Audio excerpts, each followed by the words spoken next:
Hi, this is Grammar, and today's topic is passive voice in the past. Now, remember, when do we use passive voice? Well, when the receiver is more important than the doer of an action, or when we don't know who did the action. Okay? So, I have an example here for you in active. Okay? Remember, it's active because I have the doer in the subject position.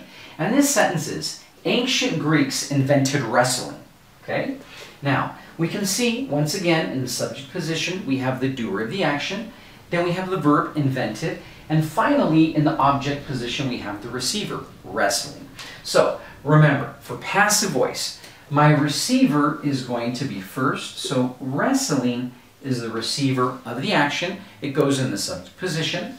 Then I need to have my verb, and remember, we always have to use the verb be and our main verb in past participle. So in this case, invented is in the past, the simple past.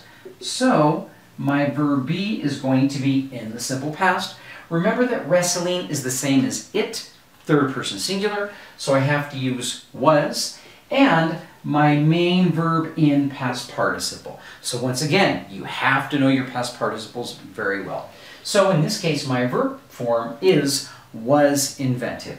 And finally, I have the doer of the action, and remember we have to use by, and ancient Greeks. So this is my doer of this action. So here our sentence in passive voice is, wrestling was invented by ancient Greeks. Okay? So as you can see, passive voice in the past is easy peasy, super breezy.